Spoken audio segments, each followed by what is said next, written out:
If you have ever asked why we should only worship Allah, then Surah Anaam gives a very logical and heartfelt answer.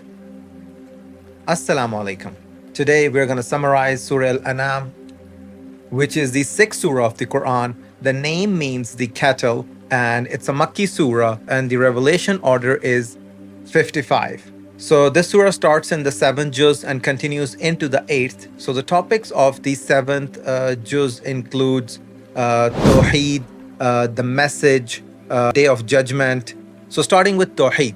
So Allah subhanahu wa ta'ala gives the evidence of His oneness by stating, I am the one who created the skies and the earth, created the light and darkness, created you, decided the time of your birth and death. I am the one who gives death. I am the controller of everything. I am the owner of the hidden treasures. And I am the knower of what is in the land and what is in the seas. I know the counting of the leaves on the tree. But the disbelievers still associate partners and other gods with him. Story of Prophet Ibrahim alayhi salam and his attempt to recognize Allah subhanahu wa ta'ala. An interesting story. Allah subhanahu wa ta'ala states that Ibrahim alayhi salam was a wise man. Despite of the whole nation indulged in idol worshipping, Ibrahim alayhi salam found Allah through his signs. Idols were created inside his home and were sold. He was searching for his creator, and an interesting story, right? And he observed the following. First, he looked at the star, and he thought maybe this is my Lord. But then when he saw it falling down, he said, "There's no fall on my Lord." Then he looked at the moon and thought maybe this is his Lord. And then when he saw the moon falling down, he said, "There is no fall on my Lord." Then he looked at the sun and thought that maybe this is his Lord. And then when he saw the sun going down, falling down, he said, "There is no fall on my Lord." Finally bowing in front of Allah subhanahu wa ta'ala and saying, "I am not from the disbelievers." Then he stated, "I bow in front of my Lord and I am not from the disbelievers." Then the surah talks about the message.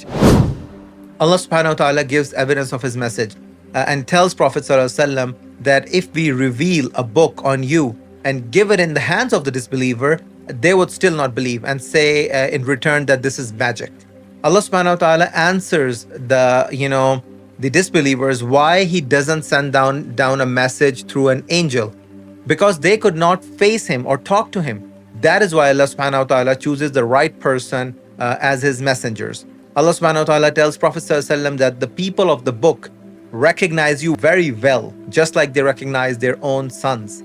And then, Allah subhanahu wa ta'ala mentions his messengers, 18 of them in this surah, including but not limited to Ibrahim alayhi salam, Yaqub alayhi salam, Sulaiman alayhi salam, Yusuf alayhi salam, Zakaria alayhi salam, and so forth. Then it talks about the day of judgment. Allah subhanahu wa ta'ala states that you will be brought in front of me on the last day, just like how you were sent in this world, that is alone. Wrongdoers cannot save themselves from the punishment on that day. No one can ask anyone for help on that day. The disbelievers will be asked about their lords, but they will have no one to come forward for them. They will wish to be sent back to the world, but Allah subhanahu wa ta'ala mentions even if they were sent back, they will still do the same as they are doing. The surah continues into the 8th juz, وَلَوْ أَنَّنَا, and the topics there are, Allah subhanahu wa ta'ala comforts Prophet sallallahu alaihi wasallam by saying, don't worry if these people don't believe you, because they will not believe even if the angel to them, or even if the dead start speaking to them. If they had to believe, the miracle of Quran is sufficient for them. And then 4 destructive acts of the disbelievers, number 1, devoting Allah's creation to anyone other than Allah subhanahu wa ta'ala, which for example, which includes Allah subhanahu wa ta'ala created the crops and the animals, and the disbelievers were assigning it to names other than Allah subhanahu wa ta'ala. So that is purely Allah's creation, and you cannot devote it to anyone else. Secondly, killing of the daughters because of poverty or bearing the son-in-law or considering them weak, and they would not support them, and they could not support them. Then the third one is, dividing the 4-legged animals into categories of their own. So they reserved certain animals for presentation. They stopped writing on some animals because of their own will, and they were slaughtering those on worshippers other than Allah Subhanahu wa Taala. And then the fourth is considering the kids of these four-legged animals haram. So or haram on women, and would consider it halal for both men and women if the child was born dead. So these were very strange things that was being done.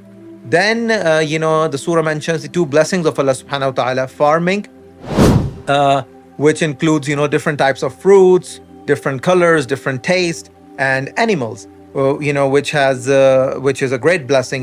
We use them to ride, and they're used for transportation of stuff, and we could eat their meat, and so forth. Then the surah ends with 10 instructions from Allah Subhanahu wa Taala. Starting with, do not associate partners with Allah Subhanahu wa Taala. Be nice to your parents. Don't kill your children. Don't kill unjustly. Stay away from bad deeds.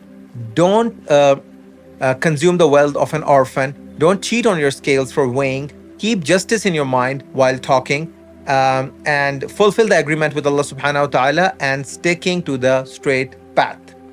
That was it for this surah. We'll talk next about Surah Al-Araf. Assalamu alaikum.